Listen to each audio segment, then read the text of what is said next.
What is up, champs? Welcome back to another video. And I'm taking my 30-minute break, and I thought about, should you date as a truck driver?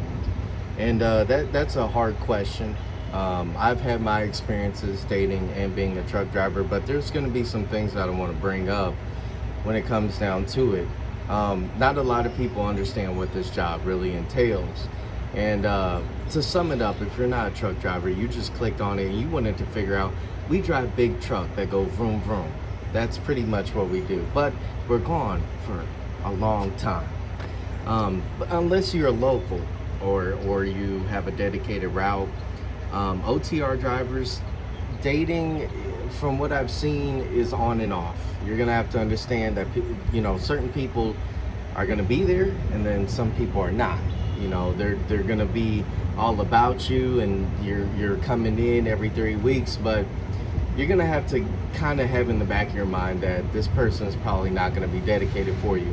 Now, I know that certain generations, they're like, hey, you know what? I don't need instant gratification all the time. I figured out a hobby, a skill, something that's gonna pretty much put me in a better place.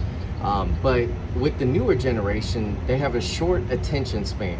So if nothing exciting happened within that day, determining if it's man or woman, doesn't matter who you're dating, well, they might cheat on you. So if you're fine with that and understand that, becoming a truck driver and going over the road, we'll talk about marriage. I definitely have my experience with marriage, and I always tell anybody that has a family, have a clear understanding of what truck driving is. Another problem that you'll face with dating as a truck driver is sometimes individuals know how much you make, and we always want to say that, women want to take money away from a guy. Well, let's be honest, and I've been on that side of the coin where I knew a woman that owned a business, and she wanted to set me up, and she was going to be my sugar mama. But I was the type of person that I couldn't allow it. But there are going to be men that hear that you're a truck driver, you're hardworking, you might have discipline, and want to take advantage of you. Same for women. They'll be like, ooh, truck driver. Now, there's also the thing about truck drivers being cheaters. If you're not local, or even if you're not even dedicated, or maybe even dedicated, if you're OTR, all you got to do is, and I talked about this, dating apps. You have a variety of different people that you get to interact with, and they don't know who you are. We have a whole entire stipulation that, or fact, actually a fact, not about me, but trucking, is that you have a whole entire family in a whole different other state. So that's also a concern. If you're a woman, you're a rarity. So honestly, would you drive, would I date another truck driver that's a woman? Yeah, I would have no problem doing it. But would I think it's gonna seriously lead to us being happy and going off into a wedding or anything like that? No, I really don't think so. I think that if you're, let's just say you're one of those bad ones, like that one, my mom sent me this Hispanic woman that was whipping it, right? If you're like her, am I really, I'll be a dummy to think oh, you're just for me, we're monogamous and everything like that. So that's just my mindset. When it comes down to another portion that comes down to the difficulty of being a truck driver and dating, is the fact that communication. What if you work nights and they work days? And so when it's daytime, they're asleep, or excuse me, they're awake and you're working, and then vice versa, right? So you barely have any time to really get to know each other. And then you also run into the problem of being too available. Being a truck driver allows you to talk on the phone and also use hands-free texting. So let's just say, for me, obviously I'm a guy, a girl hits me up. I can just say, hey, so-and-so, I'm not gonna say it because it'll activate it on my phone.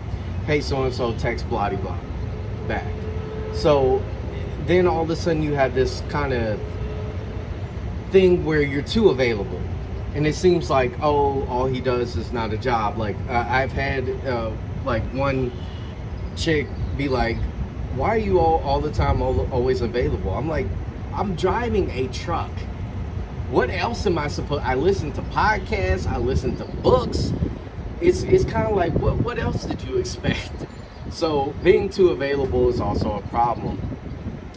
Also, you might only have one good day to spend with this person, and you either decide, do I really want to spend this good day doing what I want to do or pleasing the person? Because in the beginning, it's fun.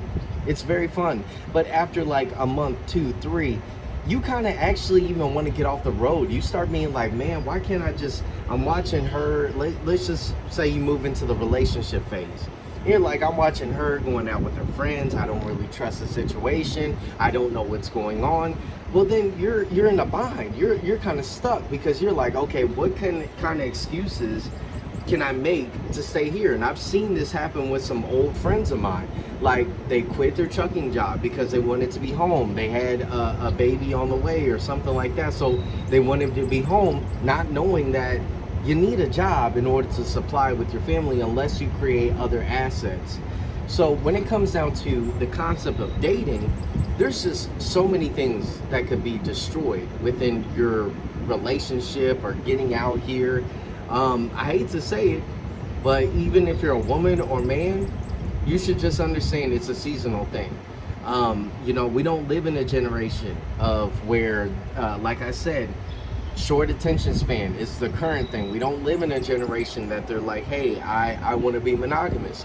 Men are having a difficult time even coming to the conclusion that, marriage is dying. Marriage is not something that a lot of men even seek because we get all the benefits up front without having to do the whole entire rigmarole. Unless you come from a background like myself where I was pressured by my family to get married because it was something that my family had continued to do from generations. Sorry about the wind. So, I don't want to say it's over. I don't want to say it's like doom and gloom and that you might never find the partner out there for you, because that's not the truth. There's definitely relationships where you can take it out on the road. You get with the company, they have insurance coverage for the second person in your truck. So with that being said, you can bring them along, but with so much time with one person, again, it comes down to the generational thing. It'll get old and it'll get stale unless the person understands this life. So my number one tip is, when dating, make sure that the person that you're with understands your position. You can't tell them to trust you because ultimately that's for them to decide. And right now we live in an era where trust is very, very hard to actually earn due to the fact that hurt people are hurting people, or there's men that are blossoming, finally looking a certain way, looking appealing, and they got hurt because they got rejected for the majority of their life, so they can't believe if what they're getting is genuine. With all that being said, I would say have a clear communication with the person that you're dating that, hey, I'm going out here, but I do see other people. If that's you. That's just too much. That's too much for me to be like, oh yeah. Again, that's just too much. But you have to have that clear communication between the person that you're with. This is more so dating. If you're going out and just meeting this person, we talked a little bit about relationship, but if you're getting to know this person, don't just ghost them like I did. I ghosted a girl because I thought that things weren't good, and then all of a sudden she was confused, like, where did I go off to? And for me, I can go weeks without talking to people because I'm like, or the people I'm closest to, because I'm like, man, I forget. Time moves. When I'm moving this truck, I'm obtaining knowledge. I'm doing my own thing. When I shut down, I'm doing this. And when I'm on break, I'm doing this. So don't give up on dating. But understand that not a lot of people understand the concept of your job. You would think that big truck that go vroom vroom, you would think that pretty much rotates the world and keeps America going, but they don't understand that. And it's up to you to have them decide, and ultimately I would really just have fun.